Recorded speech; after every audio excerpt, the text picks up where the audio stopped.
This video is brought to you by the Battle Zoo Bestiary, a new book with over 100 award-winning monsters and other resources from Paizo lead designer Mark Cypher. Sign up today at kickstarter.rollforcombat.com and join the campaign when it launches on August 31st.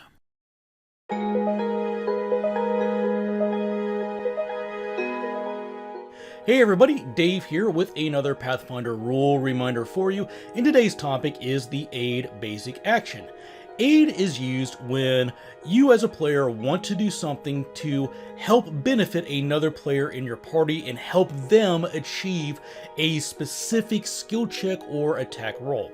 So an example might be you have an ally who is going to be using the medicine skill to treat somebody, and you want to make sure that this is a success. So on your turn, you could say, I'm going to spend one action to prepare to assist my ally in their medicine check. So that's the first thing you do. On your turn, you spend one action to prepare. And then you describe to the GM what it is you are going to do to help the person on the check. So in this case, it could be, you know what, I'm going to take out my first aid kit, or surgeon's tools or what have you, and I'm going to have them ready to hand to the person who's going to be actually doing the official medicine check. And the GM says, well, then that sounds like that might be you using your medicine skill to assist them, because you would have to know which tools to pull out of the kit when, and anticipate the needs of the person you're assisting. Then on that other player's turn, when it comes time for them to roll that medicine check, you can then say, I am assisting, I am spending my reaction. You don't spend your reaction until it comes time on the other player's turn for them to make that skill check, and at that time you will have to make your skill roll first.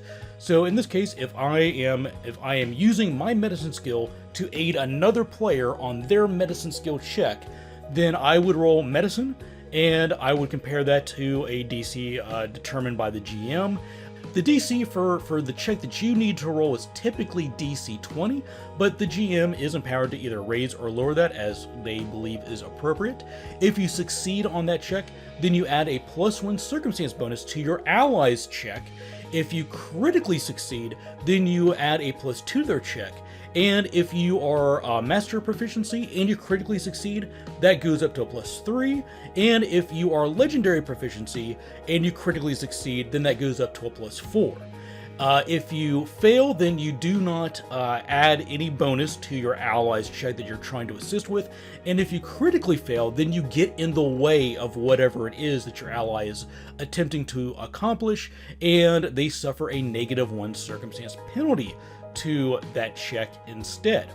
So in the example of assisting a friend who's making a medicine check, yeah, you roll your medicine check, you compare it to DC 20. If you succeed, they get a +1 on their medicine check, they roll it, and hopefully you have assisted them in succeeding on that check.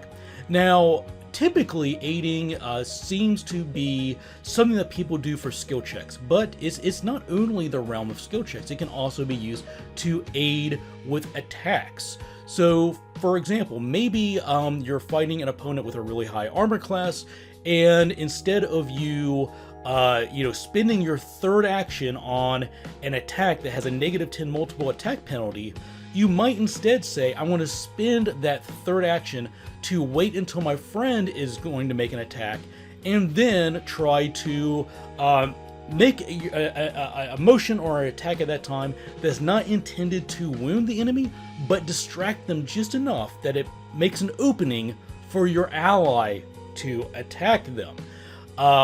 Maybe your ally is at range. Typically, if you're both in melee, then you would probably be better off just getting flanking positions, but maybe your ally is at range, and you want to distract them before they let loose that arrow. If that's the case, you spend out your third action that turn to prepare, explain it to the GM. If they agree, then on your ally's turn, when they're about to shoot their bow, you spend your reaction, you announce that you want to aid on that with the action that you had previously prepared, and at that point you're going to make an attack roll of your own, because you're going to try to stab or strike or do something just to distract that opponent, to make an opening for the arrow to come their way. So you'll make an attack roll, compare that to DC 20. If you succeed, then you grant the bonus. If you critically fail, you impose a penalty to your ally's attack. Now, it's important to know that even though you spent your third action to prepare to do this, and maybe you spent your first action on an attack and your second action on an attack, at this time, it is your ally's turn. It is that archer's turn, not yours. And you're using your reaction to aid them. So there is no multiple attack penalty here when you make your check to see if you grant that bonus to your ally or not. Very, very rarely do you suffer a multiple attack penalty on another player's turn. Also, as a GM, I love it when my players are interacting and partnering in creative ways. I can be a little lenient with aid just because I do like to see them working as a unit as opposed to 4 or 5 individuals in a combat. I also will say that aid gets a bit of a bad rap because of its high DC. At first level, DC 20 is pretty high.